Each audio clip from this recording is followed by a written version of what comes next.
Speaking of MJ, you talked about y'all being one of the last teams to beat a Michael Jordan team in that 95 year. Y'all went to the finals. He came out of retirement that season. So what was that like, the conversations knowing y'all playing against the Bulls, MJ coming out of retirement, y'all got Penny, Shaq, and this is the GOAT in MJ. What was that conversation like when y'all was playing against that Bulls year, team? I mean, we were the #1 seed in the East. So, and he had missed most of that year. You know, he was still playing baseball, hadn't come back from playing baseball or whatever yet.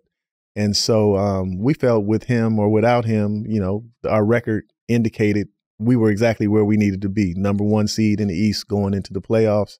And so once we got to him, you know, obviously he came back and he started playing. He was wearing number 45.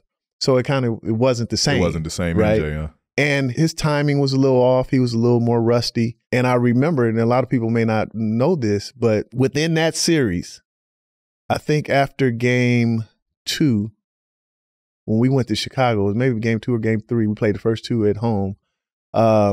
Jordan changed his jersey back to number 23 because Nick Anderson, after we had won game 3 or game 4, whichever game it was, he said, number 45 ain't what number 23 used to be. Wow. And then everybody was like, wow. You need to shut your ass up. Because, you know, because he can, I mean, he wasn't far off, you know. And so then when we got back to Chicago, he came out in number 23. And I don't even know if you could really do that. Yeah. Change numbers, you know. You know, because I know when you apply for a different number, you got to do it like the year before. You know, to be able to do that. But he changed back to number 23. So when we came out, at first it was like, oh, shit. That 23 just looked different. Like, oh, he Jordan again. Yeah. That's Jordan again. What was the league like? Like when it had to be a sigh of relief when y'all knew MJ was going to play baseball. It had to be like, all right, this shit is wide open now. Yeah, I mean, to a degree. I mean, there were good teams. The Knicks were still good. The Pistons had Grant Hill, you know, at that time. The Pacers were going to the Eastern Conference Finals. We had just beaten them. I think it was the year before to go to the finals. You know, they had Reggie Miller and Rick Smits and, you know, and Mark Jackson, all the guys that they had. So, you know, it was still competitive, but yeah, there was definitely a feeling that, you know, it's anybody's title to be taken. Now, on the other side, the team to deal with was the Rockets with Olajuwon, which we had beat them twice during that year soundly, handily. And but mid-season they made a trade and they traded Otis Thorpe and somebody for Clyde Drexler. So we went into that finals very, very confident that we were going to beat the Rockets and win that championship. And you know, it didn't end up happening that way. You know, once we got there, but it definitely felt like because the Rockets won back-to-back 94 and 95. Yeah. You know, but on the Eastern Conference side, with Jordan out, it definitely felt like, you know, it was up for grabs. Yeah.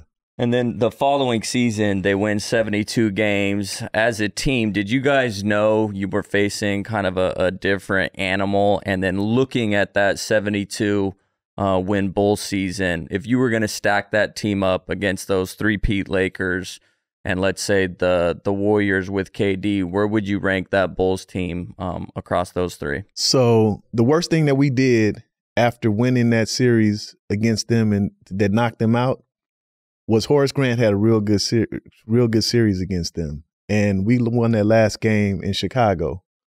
And we hoisted Horace Grant up on our shoulders and carried him off the court. And Jordan saw that. So that was his motivation all through the off season to get back to that point again. I think they felt like they knew they were going to see us again because we were young. And so when it got to that next year, the Eastern Conference Finals once again, and it's us and the Bulls. And I think this time they had home court. They had Rodman. You know, they had added Rodman to their team that year. Then we knew that it was going to be, you know, we were facing a different Jordan. He wasn't rusty, and they ended up sweeping us. in that series. So, yeah, we definitely knew that we were going to have our hands full. And, obviously they went on to win another three-peat. If I was to try to judge I'll tell you this, the Warriors in that 73 win team that they had would be third out of those three.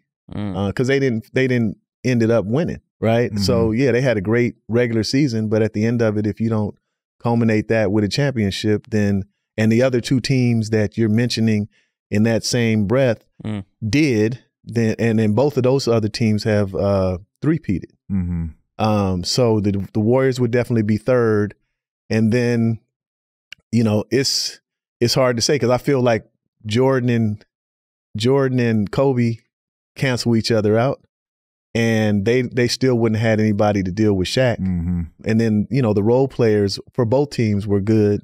So that's one that we have to wonder about. But it's definitely the Lakers and the Bulls teams, one A or however you want to look at it, and then the Warriors after that. Because the Warriors had nobody that could deal with Jordan, and they had nobody that could deal with Shaq. Yeah. But the game is obviously played differently. I think that teams now get away with shooting as many threes and stuff as they have now because there's nobody in the league like Shaq. Probably Joel Embiid is probably the closest to him. But they would have to, as many threes as they would be shooting, we would just be throwing the ball inside the Shaq. He would foul everybody out. Yeah. And there's no answer to that. Yeah.